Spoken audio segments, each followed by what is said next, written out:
Hi first graders! Today we are going to be working on a new phonics skill. Last week we learned the CK rule, and this week we're going to be learning a new rule. But before we get to that, I want to warm up our brains so we're thinking about letters and the sounds that they make. And we're going to do our three-part drill. Are you ready? Okay, here we go. M says M. G says G. H says H. E says E and E. Good job if you remembered to open and close the gate. S says S. WH says V says V.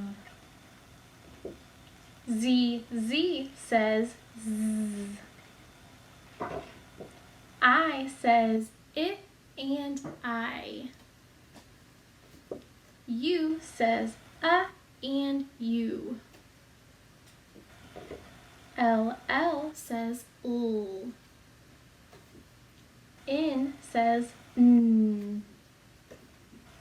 CH says Ch. D says D. K says K. O says and O. J says J. R says W says W.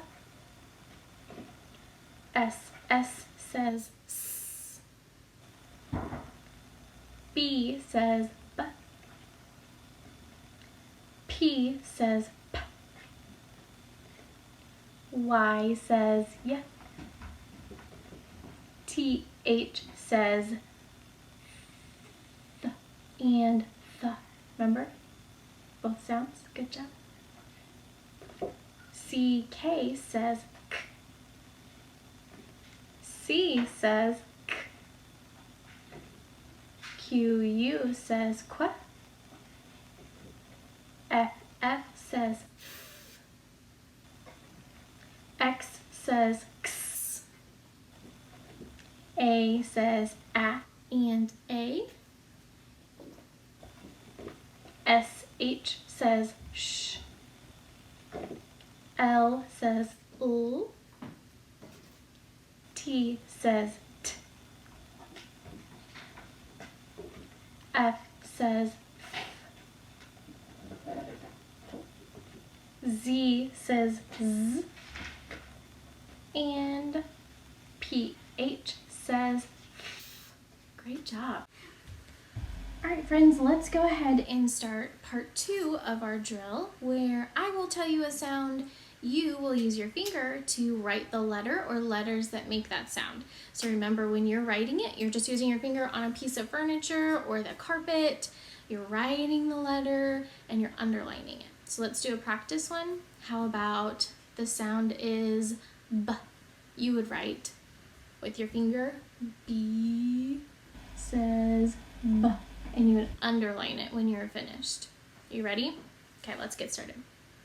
First one, S. S says S. Good. Next one, the sound is F. You know 2 ways to make this sound. F says F, and FF says F. Great job. The sound is M. M says M. Good job.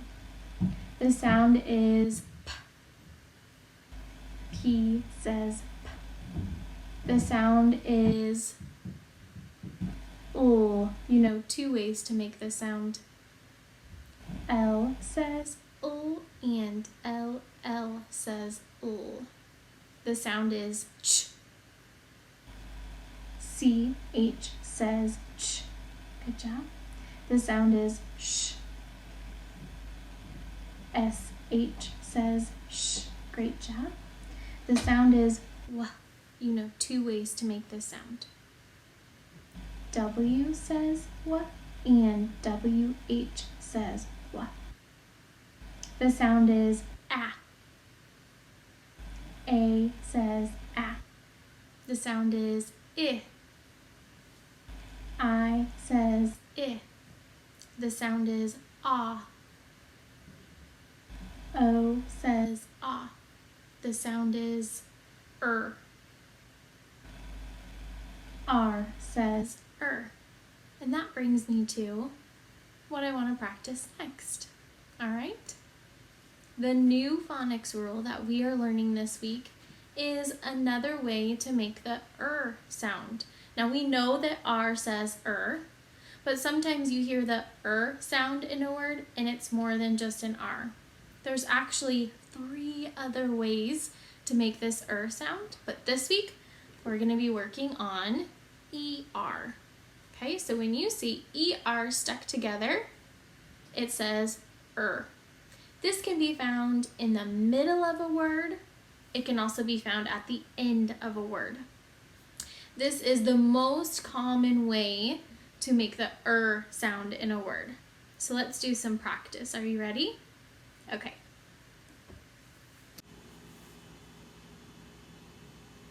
Okay, let's do some practicing on our blending board with this sound. So like I said, it can be in the middle of the word or it can be at the end of a word. Let's look at this one. Her. Is this at the end or the middle of this word? That's right, it's at the end. Her. Okay, let's look at another word.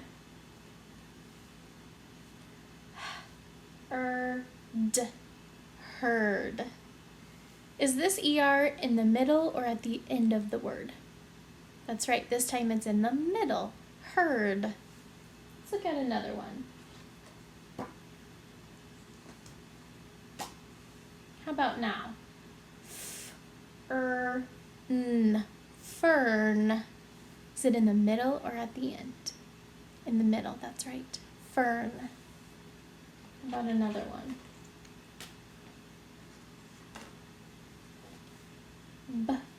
Bert. You may not have heard of Bert, but that can be someone's name, like Bert and Ernie. Bert. Is the in the middle or at the end of this word? That's right, it's in the middle, okay? So you can see some examples of being at the end of a word and at the middle of the word. Okay, let's do some more practice with some words where the is at the end. Sometimes it can be in the middle, but more commonly you'll see it at the end of a word. So let's take a look at this word, under. You can see the is at the end of the word. Let's practice pounding and tapping this one. Remember, when you pound and tap out a word, you use the hand that you do not hold a pencil in. So for me, that's my left hand, and that's for most of you too, but we do have a few people in our classroom who pound with their right hand, okay? So are you ready? Get your hand ready. I'm ready. Here we go. The word is under. Under is 2 syllables, so we're going to do this in 2 sections. Ready? Under. So the first one, so we would say un, and then the next one was der, so we would say der, D-E-R. Okay, so under, un, D-E-R. Good. Let's try another one. How about the word sister? Let's try that one. I'll write it here for you. I want you to be thinking about pounding and tapping sister. All right, let's take a look at this one. Here's the word sister. Let's pound and tap. Ready? Sister. Let's do the first one. Sis. S. So that would be S-I-S. The next one, ter. So T-E-R. Let's try it all together. Sister. Ready? S-I-S-T-E-R.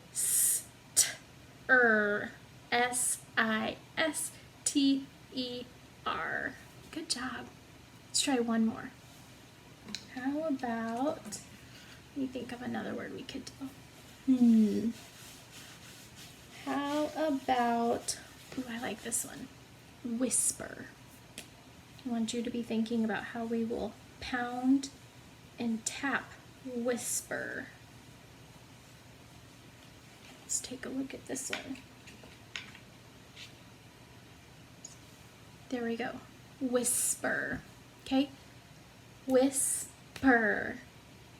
First one is whis. So w-i-s. So that would be W-H-I-S. Next one was purr. Purr. P-er. P-E-R. So if we did it all together, it would be whisper. W-I-s-p-er. W-H-I-S-P-E-R. Good job. Those ones at the end, when you hear that sound, it's almost always going to be E-R. Okay, so your job today is to read a poem that has some ER words in it.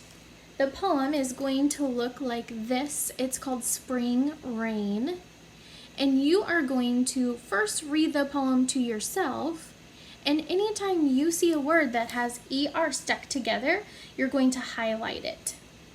When you get finished highlighting all of the ER words, then I want you to record yourself reading it. Now when you read it, I want you to sound nice and smooth like a storyteller or like you're singing in a song, okay?